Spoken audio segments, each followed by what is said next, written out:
The nail she drove into our oldest tree was the final nail to her coffin. If you like true revenge stories, you found the best place for your vengeful needs.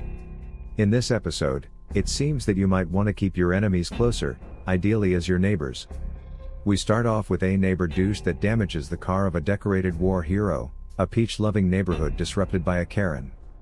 Followed by a psycho neighbor resorting to violence. Lastly, two bad roommates versus one vengeful spirit. Let's dive in. Naturally, viewer discretion is advised. These revenge acts might be disturbing to snowflakes.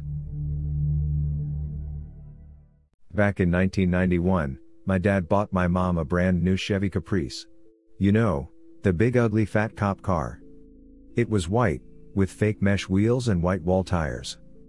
My mother loved it. She had it 2 weeks and kept it parked in front of our house in Southern California. The guy across the street was a contractor. Back in 1991, that basically meant shady douchebag that hired illegals that stood outside Home Depot. Shady douche started remodeling a house up the street from us on our side of the road. They were doing some stucco work. At the end of the day, his workers decided to just dump the leftover stucco in the gutter and try to hose it down the street. It got all over my mom's tires. She didn't notice, drove off, and it went all over the passenger side of her car. My dad wasn't happy. Not one bit. He went across the street to talk to the contractor neighbor. My dad is a 6 feet 3 inches Air Force Vietnam Purple Heart recipient. He has fired a weapon in anger before. Neighbor was a 5 feet 4 inches douche with an attitude. Dad goes over and explains the situation, actually keeping his calm. He asks the guy to have the stucco removed from the car. The neighbor tells my dad to go frick himself. I'm expecting my dad at this point to go kill mode. Instead, he says, okay. And walks back across the street. He has my mom's car detailed, and that's that. 7 years later. My dad and I are watching a Laker game, and it's about 10 at night and it's halftime. My dad says, I will be right back. He walks out of the house, goes into the garage and gets 2 1-gallon buckets of paint. He walks across the street and dumps it all over the neighbor's brand new BMW convertible. The neighbor had left the top down, because it was in May and the weather was nice in Southern California. So, the entire outside and inside of the BMW is now covered in paint. My dad walks back, puts the paint cans back in the garage, closes the door, and comes back to watch the rest of the game. The next morning, douche neighbor comes out and sees his car. We hear him saying out loud to his wife, I don't understand who would have done this. I don't get this at all. He had forgotten all about the stucco. My dad just waited and waited. Fast forward to now. 7 years ago, another booty hole down the road hit my dog and killed him, then drove off. I found his hubcap in the road next to my dog and confronted him. Oh, I thought it was a deer. The person who hit my dog did so with his work van. I must render it inoperable so his business takes a hit. I am waiting for a really nice day. The paint is ready in my basement. Well, let's start a few years in the past. My great-grandparents planted an orchard. It is now at least 120 years old. My grandparents and my parents were really proud of the peach trees growing in it and did their best to keep them in good health and well. We always threw a big party when the peaches were ready to be harvested and invited all of our friends and neighbors to it. I loved those parties. The neighbors on the property to the south of our orchard were particularly fond of our peaches. They were a bunch of fine old people, and me and the old man, named Sam, were pretty good friends. He taught me a lot about woodworking with hand tools, and we had some great evenings in his workshop. We finished many a good whiskeys in there together. In return, he got a lot of fine peaches, marmalade, homemade peach liqueur, etc. Sadly, he died a good 10 years ago, cancerous crap. His wife followed soon after. Many suspected it was of a broken heart. They had no kids, so all of their property was left to the state, except his tools and whiskey collection, which he had gifted me a few weeks before he died. In comes Karen. The name speaks for itself. Haircut, attitude, skankiness. The whole deal. She bought the property of my late neighbors. We hadn't had the kind of money to buy it at that time, as we had met some dire straits the years before and all our savings were gone. The first thing she did, before she actually moved in, was to go round and making demands of the neighbors on the surrounding properties. When it was finally our turn to listen to her gibberish, she told us that we needed to remove half of the trees, as the leaves were blowing on her property. We told her in a polite way, that we won't comply to her demands as the orchard is a vital part of our family heritage, tradition, life in the neighborhood, and it has been there for at least 120 years. She was pretty pissed, but did nothing for the time being. There are some things you need to know before I continue with the story.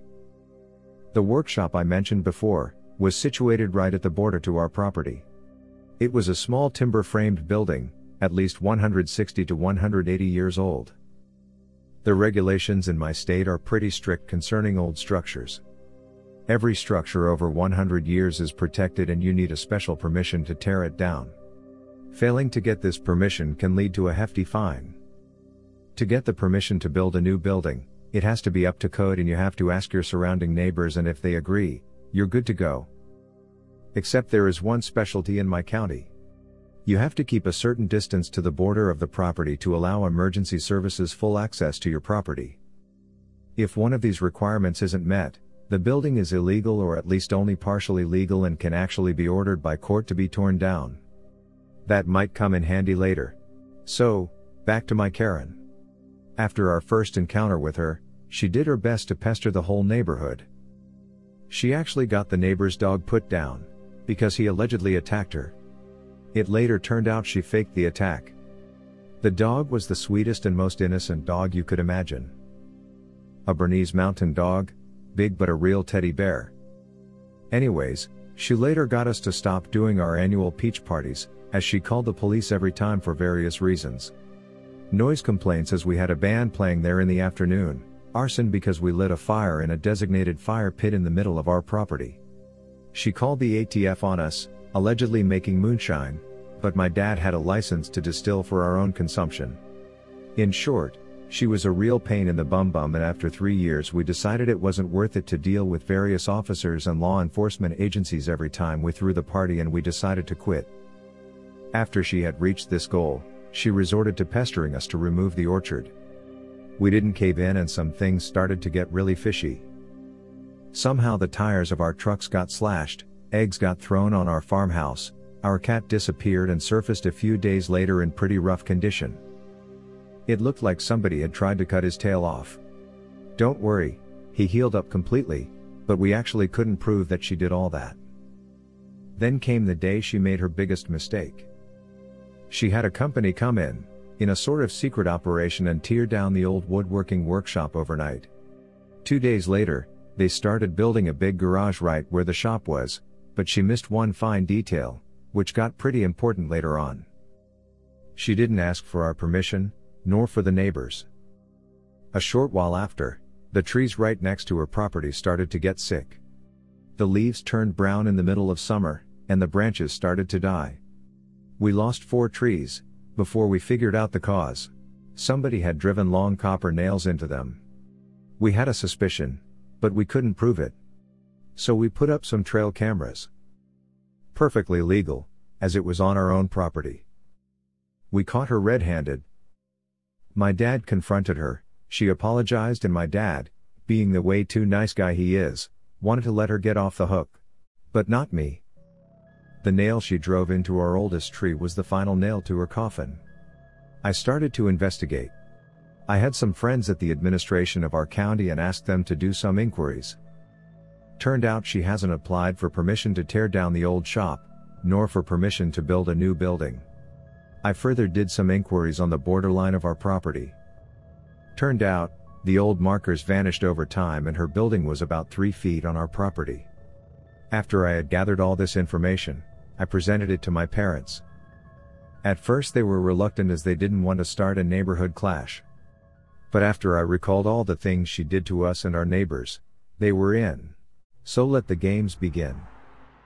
First we called the authorities on her for tearing down a protected building and presented them with all the evidence we gathered. Then we called the building authorities on her for building a building without permission, not up to code, and not only didn't she keep the required distance to the property border, she also built on our property without our permission. Long story short, turned out the workshop hasn't only been protected because of its age, but also because it was a historical landmark, which played a vital role in a conflict back in the 1860s. She got sued for this, and had to pay a fine of an equivalent of about $150,000. She further had to demolish her newly built building, costing an additional $50,000, got fined for this too, about $83,000, and had to rebuild the workshop on her own expense, which was another whopping $154,000, as it had to be period correct up to the smallest detail. Means it had to be built with the correct materials, with hand tools only and to the correct dimensions. As you can imagine, paying professionals to build quite a large timber-framed building, only by hand, gets pretty expensive pretty fast. So, all in all, it cost her an equivalent of $437,000 plus further expenses as lawyers etc. This caused her to go bankrupt, so she had to sell the property in the end, which my parents bought, by the way. Last I heard of her was that she moved back to the big city. Buckle up for this one, this is how we got our neighbors evicted. My wife and I live in a townhouse complex. For anyone outside of my country, it's like a row of houses in a gated community. Our complex has 3 rows with 6 houses and 1 row with 5, need room for that community pool. The 2 evil neighbors in question lived across from us. The one right across from us was Unit 10 and the one to their right was Unit 11. What you need to know is the driveway separating each of the rows. It's wide enough to fit 2 cars just enough. If both cars traveling slowly they can pass each other with ease. When they first moved in we got along okay with them. I even played games with their kids, 3 each per unit. When walking past to my house from the car park, I thought they were good families, as when the kids did something like kick balls at our wall and not stop, I would tell the parents and the kids got punished. I explained this cause in just one day they went from a nice family to assaulting my wife. We came home from the movies one night. Another neighbor of ours made it to the driveway before us, so he was first. The people in number 10, whom I will now refer to as Psycho Biatch and Bumhole Husband, had their family van parked out front of their house, across from my house. Kids were getting in and out of the van while Psycho was keeping an eye on things. Our other neighbor, who lives on our side of the complex right next to us, moved his car slowly past Psycho and the van first. We will call him Nice Neighbor for now. When Nice Neighbor slowly moved past the van there was no problem at all. My wife was right behind Nice Neighbor and did the exact same thing. Slowly moved her car past in full view of Psycho Biatch. The strange thing is that nothing happened. My wife made it past without even a glare. I got out and opened the garage door for her to park the car. We reversed the car into our garage and I was about to shut the rolling door when Psycho comes screaming over and yelling, accusing us of trying to run over her kids. She barged into our garage right past me and banged on the driver's side window to the point my wife had to roll the window down or Psycho would have broken it. She started pointing her finger and yelling about how dare my wife try and run over her kids. I want to point out that from the time my wife passed the van till the time Psycho came raging over was 2 minutes. Why didn't she blame Nice Neighbor and why didn't she say anything as my wife moved the car past the van? It's like the worst delayed reaction in history, and to this day we still don't know the real reason they had it out for my wife and I. If the real reason was running over the kids, Psycho would have been in Nice Neighbor's face or in my wife's face while she moved the car past the van. My wife felt cornered and scared and I was about to drag Psycho out of our garage when Bumhole came storming over and threatened me to not touch his wife. So I had to leave my wife cornered and defenseless as to hold off Bumhole Husband in the driveway. After a few minutes of screaming at my wife, Psycho went too far. She slapped my wife hard across the face and her sharp nails left multiple scratch marks and had her bleeding. That was the last straw for me as my adrenaline kicked in. I'm not a violent guy. I like to think I'm normally smart by having a policy of the best defense is to not get into a fight in the first place. I stormed over to Psycho but Bumhole grabbed my shoulder from behind and demanded to know where I was going. I turned round and gutted the idiot in the stomach with a right hook, then ignored him as he went down. I grabbed Psycho from behind as she was still wailing on my wife and threw her to the ground outside of our garage. I told them to get lost and leave us alone. We went inside and called the police to file a report. The police took notes and photos. I even said I punched Bumhole in defense of my wife. I got nothing to hide. The police didn't do much apart from take notes, and that was it. The Jekyll and Hyde 180 they pulled on us, from good neighbors to assaulting my wife, really took us by surprise. In the weeks and months that followed, we got insults, glaring, and threats from Units 10 and 11 as 11 joined their friends in condemning us. Most others in the complex took our side as they either saw or heard what happened. One thing was clear: Units 10 and 11 had to go. We own our house and we aren't up and leaving our lives cause Psycho wants to start drama with us. First I called the managers of the complex, a corporation, and filed a report about both 10 and 11, showcasing all our documented proof of the harassment and threats towards us. Next I talked to their landlord, who owned Units 10 and 11 and about 5 other houses in the complex, as he is a good friend. He seemed concerned but not enough to kick them out. Guess he really wants rent payments. So I decided to get rid of them myself. First I found their Wi-Fi network, and before I shut them out of it I got their email address, then locked them out of their own internet connection. I had their phone number from when we were good neighbors and got myself a burner phone. I signed them up for every spam email I could find, order takeout to be paid for on delivery every night of the week. I made sure their mailbox was stuffed with advertising. I even had men knocking on the door for promised fun only to leave angry and had them at each other's throats. I made sure their phone was ringing at all hours of the night. They even threw the phone out the window. As a final favor, I had a friend who runs a dog washing business come around pretending they booked her. When they explained they had no dogs and told her to frick off, she finally understood what we've been dealing with. They kept berating her to leave, throwing in racial slurs. Bad idea. She took out the hose meant to wash the dogs and sprayed Psycho, Bumhole, and all over their carpet. I think they finally got the hint and moved out only a month later. Number 11 followed them a few weeks after. The entire complex had a huge pool party and celebration. But I wasn't going to let them off that easy. That Psycho wailed on my wife for no good reason, prepared to lose it all. From when we're on good terms with Psycho and Bumhole, I knew they were on temporary visas while trying to apply for permanent residency. I made sure to mention to immigration where they had moved to. Thanks friends in the rental market, and handed over the police report of them assaulting us in our own home for no good reason. Seems Psycho didn't make her own police report, so ours was the be-all end-all, and was enough to get them kicked out of the country. I know the country they come from. It's hard to get work, why a lot of people from that country move here.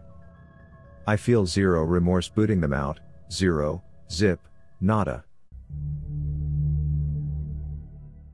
Long wind-up, revenge at the end. So basically, I moved into a 2-bedroom apartment 2 months ago with Sarah and Jessica. Now, Sarah is on the lease, Jessica is Sarah's girlfriend and isn't on the lease. I pay 50%, Sarah pays 25% and Jessica pays 25% of rent. Not my ideal situation, but I was desperate for roommates at the time. Fast forward 2 months, they're enormous slobs who never do anything, so I clean up after them all the time. I vacuum the living room, mop the kitchen, do dishes, etc. I buy most of the shared groceries and household items, which the two of them plow through really quickly. Sarah has a cat in the apartment which is unauthorized, and regularly has an unauthorized dog here too. Their rent is paid late and utilities on the last possible day. Also, the girls smoke copious amounts of weed, and while I don't care, I ask them to be respectful enough to air out the apartment and keep the smoke out of my room. Now last week doo-doo goes south. Sarah and Jessica overheard me bitching about having to clean up after them, and after ignoring me for a few days, sent me a long text about how rude they considered that, etc. So I let out everything that was bothering me, and told them that if they don't want to live with me, I'll gladly release them from the lease, repay the deposit, and they can go. This causes them to freak out and they tell me, it's 2 against 1, we will force you to move. Oh hell no. I blocked them on all forms of social media and means of communication. The next day, I went down to the apartment managers and reported the 2 unauthorized pets and the unauthorized occupant. Written notices were given. Sarah and Jessica threw them straight in the trash. I returned from a 4-day stay at my dad's and go straight to report the unauthorized occupant Jessica, who has already once been asked to leave, and both unauthorized pets which were supposed to be gone by now. Well, at this point Sarah and Jessica are getting pissed off. Jessica screams obscenities at me anytime I enter or leave my bedroom. Twice she spent a half-hour period pounding on my door in the walls of my room. She taunts me through the door trying to get me to open up.